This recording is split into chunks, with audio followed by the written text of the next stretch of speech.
여러분 안녕하십니까. 잘난체 하는 웃군입니다. 6월 9일 오후 5시 37분이네요. 네, 몇 시간 전에 뭐 예측했던 바지만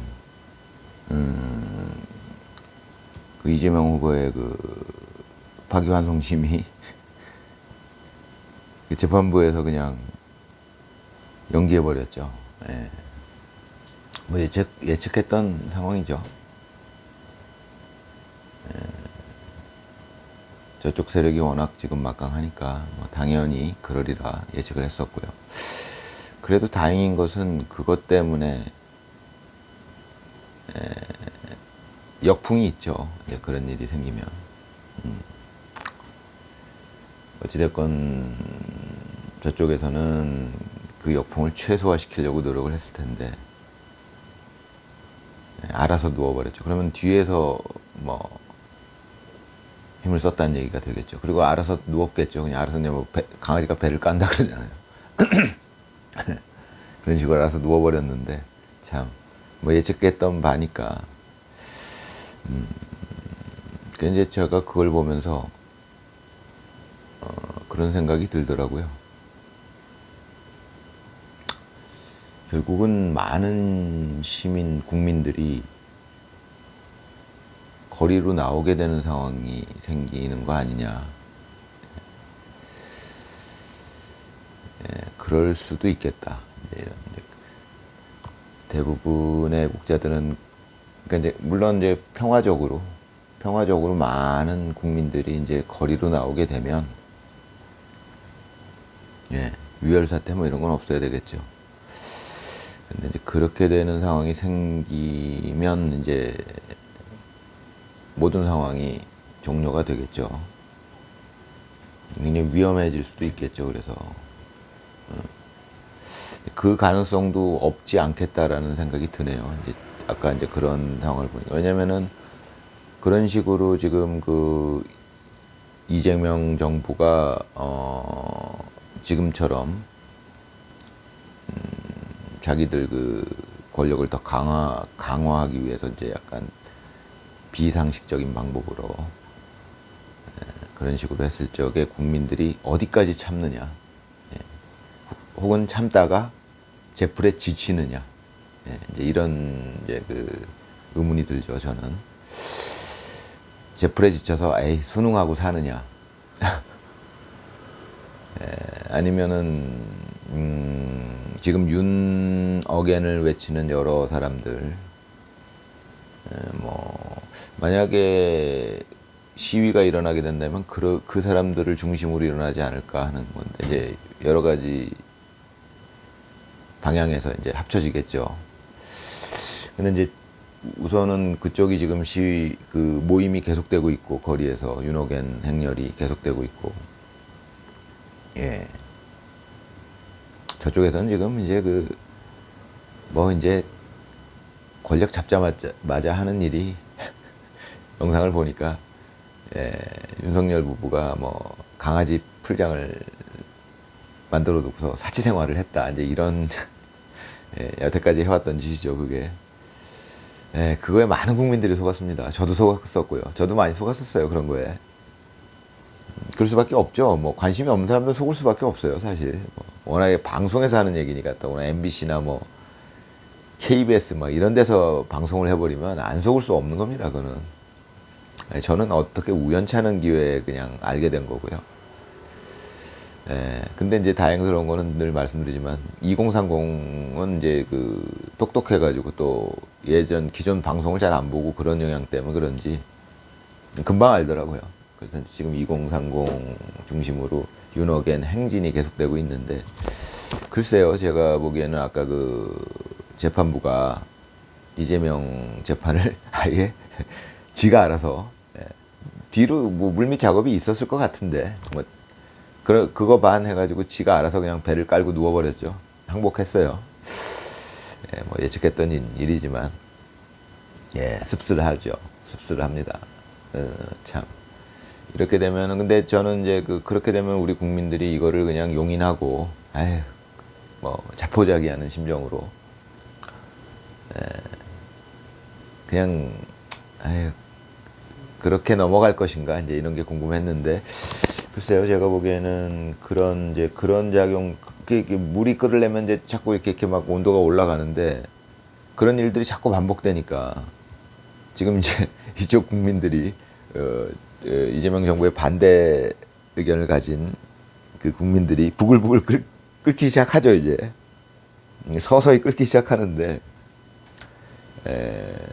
어떻게 될 것인가 이제 저도 끓죠 속이 그런데 이제 아무튼 그런데 그래가지고 이게 정말 국민 저항권이라는 말을 우리가 그 1.23 이후 그 광화문에 많은 사람이 모이면서부터 그 얘기를 했었는데 그때 물이 끓고 있었죠. 그냥 많은 사람들이 모였어요. 근데 이제 그거를 넘어서는 더 많은 사람들이 모이게 되면은 이제 그거보다 훨씬 더 많은 사람들이 모이게 그럴 가능성이 있어요 지금. 근데 저는 그걸 이제 좀 관심 있게 왜냐면 또 부정선거 이슈도 있고 그걸 가능하게 하는 게 그 모임을 가능하게 하는 많은 사람들이 모이게 하는 그 힘은 뭐냐면은 이재명 정부가 만약에 정당성이 있었으면 그렇게 모일 수가 없어요 사람들이. 많은 사람이 호응을 할 수가 없어요. 근데 정당성이 없거든요. 그 부정선거가 있었다면은 그건 정당성 없는 정부예요. 그런 거예요. 그야말로 그냥 내란 세력이죠. 그야말로. 근데 이제 부정선거가 지금은 이제 유튜브의 시대니까 영상으로 이제 보게 되면 옛날 같았으면 몰랐겠죠. 부정선거가 있었는지 없었는지 어떻게 알았겠어요. 저쪽 세력들이 다 기자, 언론이고 뭐 다 장악하고 있는데 알 수가 없어요. 일반 국민이. 모든 권력을 거의 다 장악했으니까 참 이런 경우도 참 대단해요. 그런데 한 가지 장악하지 못한 건 유튜브로 이렇게 개인적으로 이렇게 영상을 올리고 하는 사람들 그런 사람들까지 아직 통제를 못하는 거죠. 그것 때문에 지금 저도 알게 되는 거고 많은 사람들이 알게 되는 거죠. 아, 부정선거가 있었구나 이렇게. 자 그것 때문에 지금 정부의 정당성을 인정 못하는 사람들이 자꾸 늘어나고 있고 이제 근데 더군다나 이 정부는 어떻게 보면 외길 수순이에요. 그 재판부를 압박할 수밖에 없는 거잖아요. 그렇지 않으면은 이재명 후보가 그냥 대통령직을 내려놔야 되는 상황이니까 그런 상황은 저쪽에서는 외길 수순이죠. 그러니까 오로지 한 길밖에 없어요. 그러니까 재판부를 압박해서 말도 안 되는 일을 벌이는 이미 우리나라 3심제에서 대법원 판결이 난 거를 없애버리는 거잖아요. 지금 그게 이제 저항이 생기는 거죠. 국민 저항이.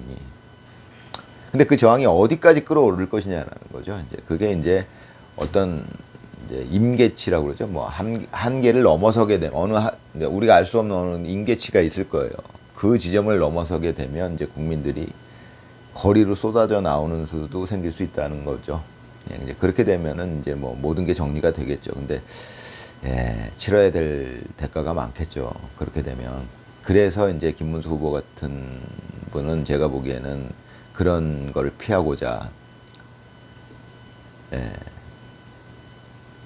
그런 걸 피하고자 이제 최대한 다른 방법을 찾으려고 노력하시는 것 같고 그런 상황 참 답답한 상황이죠. 근데 국민들이 이제 자발적으로 저렇게 모이고 있는데 저게 더 심해질 것이냐 저는 이제 거기에 이렇게 초점이 맞춰지고 있습니다. 부정선거는 제가 6월 3일 이후에 과연 있었는가 이런 생각을 했었는데 시간이 지나면 알게 되겠지 하고 제가 그 유튜브에서 올라오는 그 영상들을 쭉 보고 있었거든요. 신경 써서 과연 부정선거에 대해서 얼마나 빈도수가 많이 나오는가 그 영상들이 그런 것들 보고 여러 가지 측면에서 이렇게 보고 있었죠.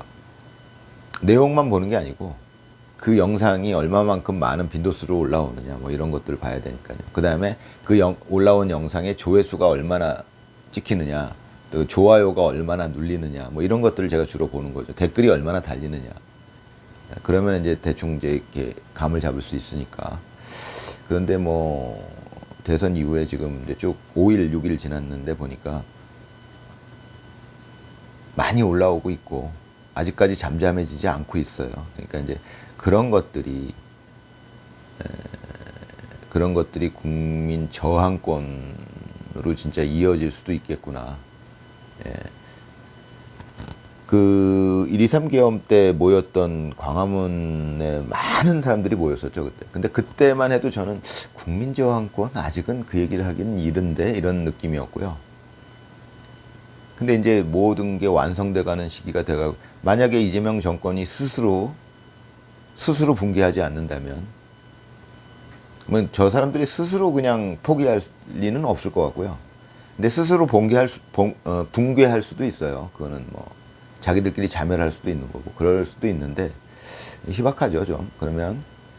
그러면은 이제 점점 부글부글 끓다가 저쪽 이재명 정부는 계속 실수를 할 수밖에 없어요. 그러니까 사실은 재판을 제대로 받아서 자기가 무죄를 받으면 되는 건데 그럴 수가 없는 상황이잖아요. 그러니까 저기선 계속 무리한 수를 둘 수밖에 없는 겁니다. 재판부, 그러니까 우리나라 그 상권 분립을 흔들 수밖에 없어요. 그럼 그게 국민 저항을 일으킬 수 있는 요인이 자꾸 자극하는 요인이 되는 거예요. 국민 저항을 불러일으킬 수 있는. 근데 저쪽에서는 어쩔 수 없어요. 그걸 할 수밖에 없잖아요. 외길 수순이니까 저쪽 입장에서는. 그러니까 이제 제 생각에 과연 어느 시점이 되면은 잘못하면은 정말 국민 저항권이 실제로 발동하겠구나. 그거를 내가 보겠구나. 이제 이런 생각을 하게 됩니다. 정말 거리에 많은 인원들이 광화문에 모였던 인원의 한 10배 정도가 모이게 되면은 이제 뭐 얘기 끝나는 거죠. 5배 정도만 모여도 뭐 어떻게 될지 모르는 거고요. 그거를 저쪽에서 그 모든 권력을 장악한 힘으로 막 그냥 특히 방송사가 큰 역할을 하죠. 그 모였다는 사실 아예 그냥 입국 다물고 얘기를 안 하니까요. 오로지 유튜브를 통해서만. 어떤 방송사는 거꾸로 갖다 썼어요. 그 탄핵 집회에 모인 사람들의 그 영상을 배경으로. 그게 미국 CNN이 하던 짓인데, 그런 비슷한 짓들. 그러니까 이게 쉽지 않죠. 그런데 그렇다 하더라도 정말 많은 숫자의 국민들이 거리로 나서게 되면